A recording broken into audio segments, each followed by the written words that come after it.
जब बात हिंदुस्तान और पाकिस्तान की आती है ना, तो मामले दोनों साइड से गर्म हो जाते हैं।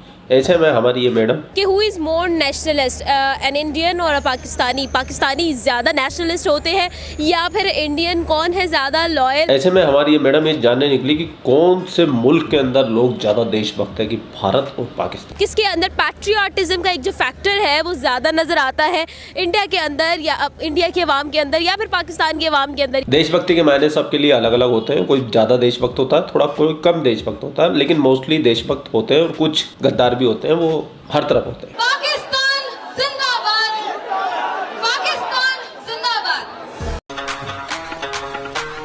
गद्दार भी होते हैं, वो हर तरफ होते हैं।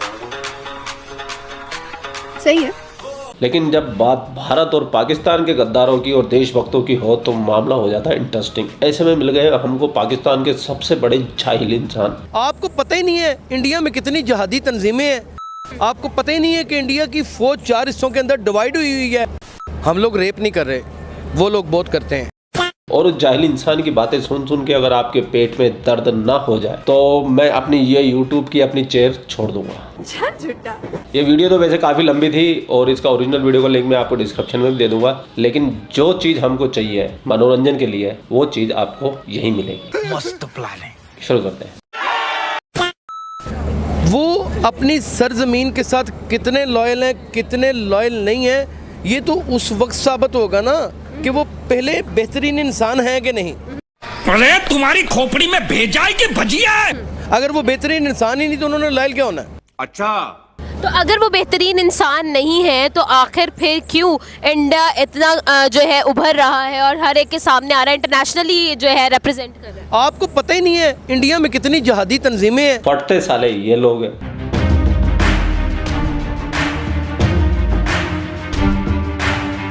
और जिहादी तंजीमें है इंडिया के अंदर।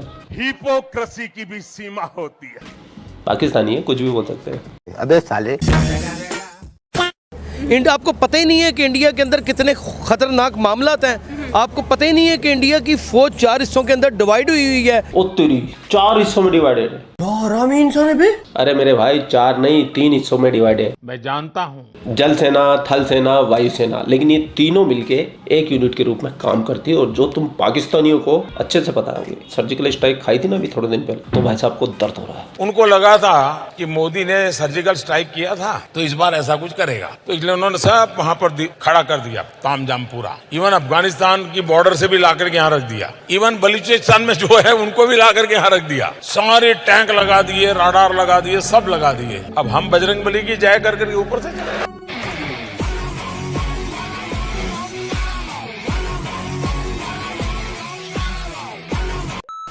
तुम्हारा रस का बाप को भेज, तेरे बस की बात नहीं। आपको इस बात का इल्म ही नहीं है कि उनकी सियासत कहीं और बैठ के कोई और मुल्क चला रहा होता है। ये लो, कहीं और बैठ के कोई और मुल्क चला रहा होता है। हमारी सियासत, ये ज्ञान सिर्फ मदरसों में मिलता है भाई साहब। ये जहालत भरा ज्ञान सिर्फ मदरसों में। मौत मुझे क्यों नहीं आ जाती है? मैं ये दिन देखने से पहले राजू तलवार मर क्यों नहीं जाता है? आप एक इंडिपेंडेंट मुल्क हैं, आपकी फौज अपनी है, आपके मामलात अपने हैं। आप किसके साथ कंपेयर कर रहे हैं? और किसने आपको कहा कि बड़ा उजागर हो रहा है? वो कोई नहीं उजागर हो रहा, पूरी दुनिया में उनकी जगर सही हो रही है। मुसलमानों को उन्होंने जिंदा रहना आराम किया हुआ है। माइनॉरिटी को 26% से 2% पे ये लेके आ गए, लेकिन मुसलमानों का जीना हमने आराम किया हुआ है। क्या लॉजिक है बे पाकिस्तानियों? क्योंकि मैं चूतिया हूँ, मेरा दिमाग चूतिया है।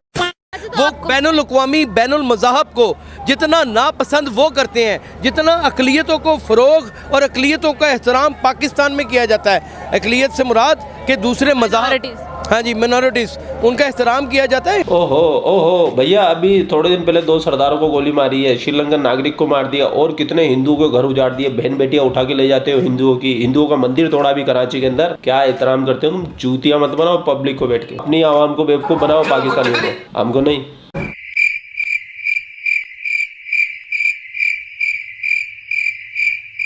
अबे तू पागल है क्या?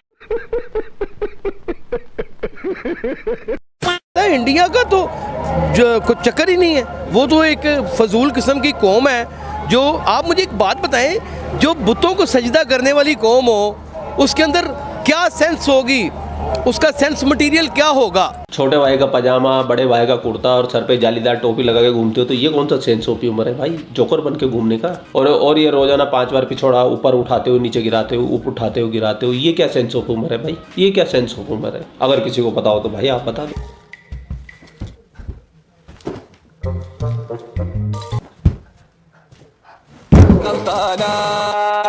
माँ गई।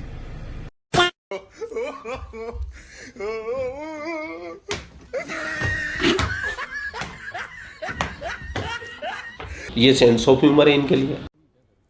और नहीं तो क्या। सबसे कमाल की बात तो मैं आपको बताना ही भूल गया कि बुतों के अंदर इनको भगवान नजर नहीं आते, लेकिन मक्का मदीना में इनको बुतों के अंदर शैतान नजर आ जाते हैं। ये डबल स्टैंडर्ड तो देखो, जब अगर बुतों में भगवान नहीं हो सकता तो बुतों में शैतान कैसे है भाई? मैं नहीं बताऊंगा।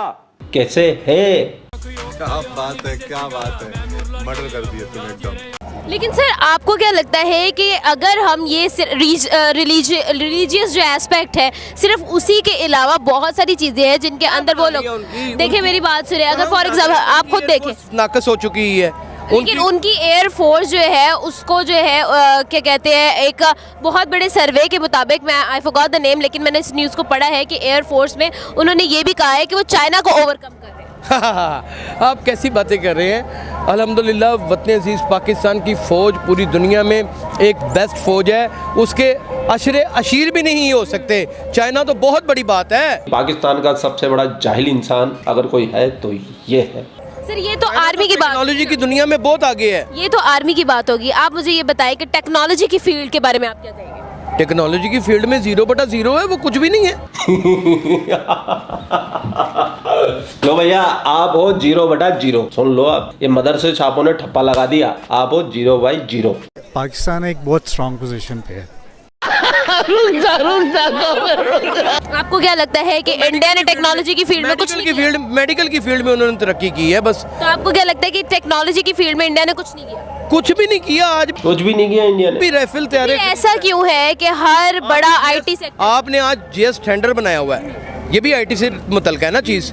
जेएस टेंडर बनाया हुआ है, उनकी अपनी प्रोडक्ट ही कोई नहीं है। तुम्हारी कोई प्रोडक्ट ही नहीं है इंडिया वालों, है नाम खराब कर रहे हो तुम इंडिया का। सुनो भाई साहब का आसमानी ज्ञान, यही तो कयामत है। मैं आपको एक बात बताती हूँ, आपको फिर क्यों ऐसा फिर क्यों है कि जितनी बड़ी आईटी कंपनीज हैं वो जाके इंडिया में इन्वेस्ट करती हैं, अपने हेड ऑफिसेज वहाँ लगाती हैं, आखिर फिर ऐसा क्यों? आज मैं आपको इसकी बहुत बड़ी वजह बता दूं। इसमें पॉपुलेशन, नंबर ऑफ पॉपुलेशन का सबसे बड़ा सवाल।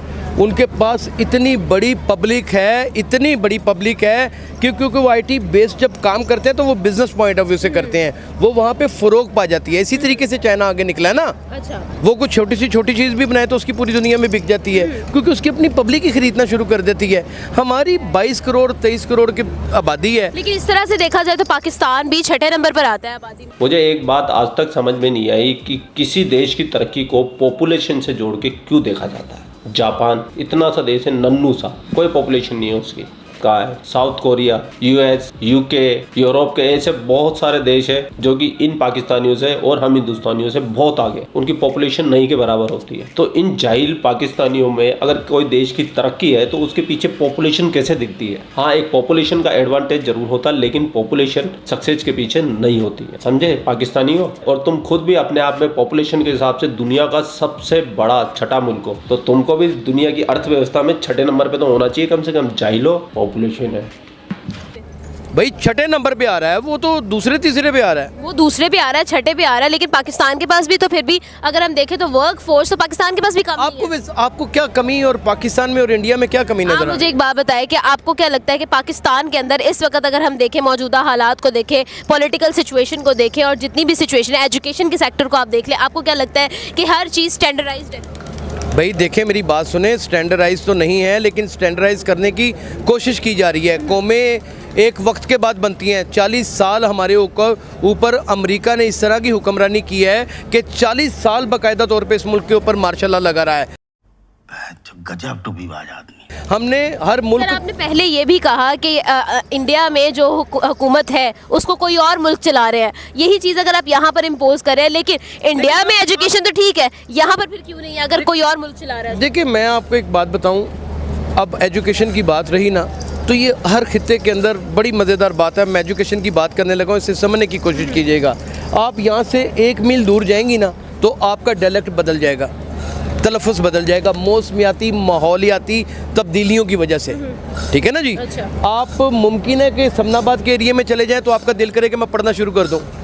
मेरी बात समझ रहे हैं? हमारे खित्ते में सूफिया इकराम के डेरे रहे हैं, सूफीज़म ज़्यादा रहा है, उसका असर है। दुनियावी तलीम से हम थोड़ा सा दूर रहे हैं। और दूसरा ये कि हमारा इसमें कोई शुबा नहीं है कि कोई मेन स्ट्रक्चर एजुकेशन का अभी तक बना नहीं है, लेकिन अब बन रहा है। आप खुद देखें, आप मैथ्स कॉम के स्टूडेंट हैं, आप पढ़े लिखे लोग हैं सारे, अब आपको कौन जाहिल अनपढ़ नज़र आता है? और आप मुझे ये बताएं कि आप डिग्रियों से तलीमी मयार लोगों का काउंट कर रही हैं, आप उनकी सेंस ऑफ ह्यूमर को क्यों नहीं देखती? वो जो इंसानी सोच रखते हैं आप उससे उनकी तलीम का अंदाज़ा लगाएं। इंसानी सोच को मैं समझ गई, लेकिन अनपढ़ हैं इंडियन। लेकिन आप मुझे ये बताएं कि हम लोग मान लेते हैं कि डिग्रीज जो है वो कभी भी हमें तालीम का जो है मयार नहीं देती। इंग्लिश बोल लेने से या किसी लिंग्विस्टिक कोर्स को कर लेने से या अपनी किसी भी ज़बान को अपने ऊपर राइज कर लेने से आप तालीम याफ्ता नहीं हो जाते। आपकी तहजीब, आपकी तरबियत, आपका बिहेवियर, ये आपकी तालीम को उजागर। आपकी बात बिल्कुल बजा। मुझे ये बताएं कि आपको क्या लगता है कि यहाँ पर हमारी जो यंग जनरेशन है वो राइट पाथ पर है? वो लोग क्रिएशन, इनोवेशन की बात करते हैं, डिस्कवरीज की, इन्वेंशंस की बात करते हैं, क्या नई चीज़ कर रहे हैं हम लोग? रेप नहीं कर रहे, वो लोग बहुत करते हैं। आपको पाकिस्तानी को रेप करने की जरूरत भी कहाँ पड़ती है भाई? इन तुम्हारे तो मामा का, फूफा का, फूफी का, चाचा का, खाला का, मुआ का, नानी का, मामा का, चाचा का, सभी का ये आपस में घर में निपटा लेते हो मामले। कहाँ जरूरत पड़ती है भाई? पड़ती ही नहीं है तो रेप करने की। फिर भी बहुत होते हैं भाई, फिर भी बहुत होते हैं तुम्हारे। सही बात है। तो क्या लगता है कि यहाँ पर रेप केसेस नहीं है? ओहो, बहुत कम, बहुत कम, उनके मुकाबले में बहुत कम। गली बाजारों में, सड़कों के ऊपर, सिनेमा हॉल्स के अंदर, बॉक्सेस के अंदर, कूड़ेदानों में, वहाँ पे रोज़ाना तकरीबन ये मेरे पास भी एक सर्वे रिपोर्ट है, उसका मैं नाम नहीं ले सकता, बड़ी माफ़ी चाहता हूँ, क्योंकि ज़ाहिर है वो एक हसास सर्वे रिपोर्ट है। क्योंकि ये झूठ बोल रहा है, नाम तो लेगा तो फिर पोल खुल जाएगी। तकरीबन सिर्फ और सिर्फ मुंबई में 25,000 नाजायज़ बच्चे पैदा होते हैं जो कूड़ेदानों में फेंक दिए जाते हैं, जो वहाँ से बरामद होते हैं। पूरे हिंदुस्तान के अंदर टोटल 86,000 बच्चा पैदा होता है, लेकिन इस मदरसे साहब का ज्ञान देखो आप कि 25,000 मुंबई में पैदा होते हैं, वो भी नाजायज, जिनको कचरे में फेंक देते हैं, कूड़े में फेंक देते हैं। अब ज्ञान मदरसे से लिया है, वो भी आसमानी किताब के जरिए, तो फिर बातें भी ऐसी होगी भाई। तो आप मुझे ये बताएं कि इससे क्या क्रिएशन और इनोवेशन की बात नजर आती है? हमारे यहाँ पर रेप नहीं होता, इसका मतलब ये है कि यंग जनरेशन हमारी राइट पाथ पे है। हमारी यंग जनरेशन को क्या हुआ? हमारी यंग जनरेशन, आप टेप्टा के इदारे में जाएं, देखिए कैसे कैसे कमाल कर रहे हैं, क्या क्या चीज़ें बना रहे हैं। ड्रोन तैयारे तक हमने खुद बना लिए हैं, हर चीज़ हम खुद बना रहे हैं। हमारे लड़के बाकायदा तौर के ऊपर पानी से चलने वाली बिजली बना रहे हैं और बहुत सारी चीज़ें बना रहे हैं। हम किसी से कम नहीं हैं। मैं समझता हूँ कि इंडिया हमारे अशरे अशीर नहीं है। बुतों की पूजा करने वाला इंसान जिसको इतनी भी अकल नहीं कि ये मेरे ही हाथ का बना हुआ बुत है और मैं उसको सजदा दे रहा हूँ, वो एजुकेटेड इंसान नहीं है। आप कहाँ थे ज्ञानी बाबा? भैया, बुतों को सजदा देने वाले इंसानों, तुम एजुकेटेड नहीं हो। आसमानी किताब को मानने वाले मदरसे साहब ने ये आपको बोल दिया, बस बात खत्म। अब आप मुझे समझाने की कोशिश करोगे तो वो बेकार है, अब आप इसको समझाने की कोशिश करोगे तो वो बेकार है, क्योंकि इसके दिमाग में भरे हुए पत्थर, और ये पत्थरों जैसी ही बातें करेगा।